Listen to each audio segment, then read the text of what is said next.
Hello everyone, my name is Natalie Hernandez and we are doing our wiki site on our case study is about a hearing impaired student. And hopeless. Though you have been broken, you're innocent. Eva was a licensed practical nurse who was hard of hearing, was denied admission to a registered nursing program. It ended up in the U.S. Supreme Court with Friends of the Court in North Carolina briefs in the nursing community supporting the school's action for denying her admission. I hear your SOS. Now, Davis lost her case. She was not qualified because she was still required lip reading to understand speech. But what the Davis case established was the permissibility of technical standards in higher education. Night, it's true, I will rescue you. Abilities that are evaluated via licensing examination, but they also, in the report, came up with 16 categories of functional abilities, and many of them are based on motor skills, strength, mobility, oral, written communication. There is no distance that cannot be covered over and while many schools are trying to rewrite to more inclusive technical standards, many are not.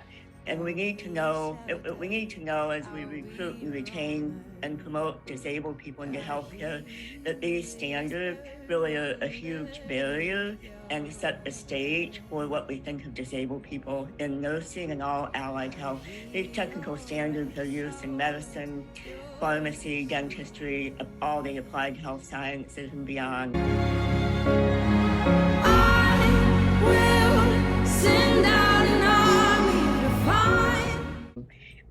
So the question remains if NCSBN had really looked at the ADA's actual purpose to protect the civil rights, they might have asked, like, who's at risk if educational technical standards and employment essential function only includes able-bodied functional skills, and who's harmed?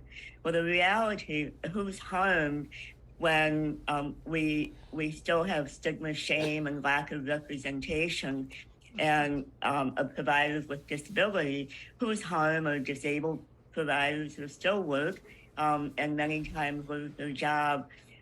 They're still looked at as being intrinsic safety hazard, despite the Institute of Medicine in 1999 saying that errors are caused by faulty systems, processes, and that there's no group of people who make mistakes. It's the system. You're not defenseless.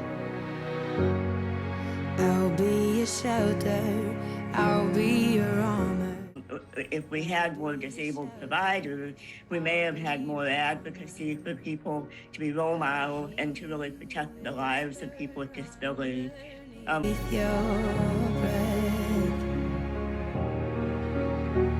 I hear your rest. So where we're at now is we really have to challenge the discriminatory standards and policy that favor able-bodied people, and then and can potentially compromise up to 26% of the population in being given safety and quality health care.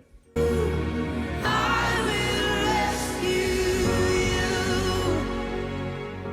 Students and a lot of staff who might have been okay to her face, but you knew that you heard the stuff behind their backs. You had clinical instructors that didn't want her in their clinical group because I don't want the girl in the wheelchair because I don't want to have to deal with the stuff that has to happen.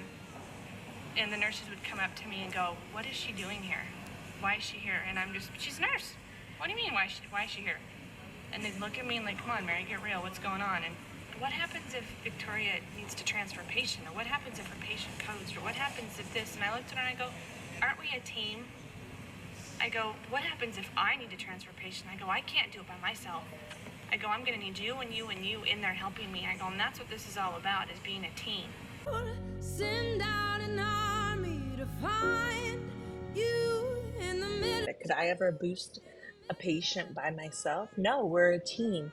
We're a team, and we as nurse educators need to come together, be a team, Allow entry for disabled students into these healthcare programs so they can set an example for our future generation, and let them not only be the patient but also the provider to inspire others. It's true.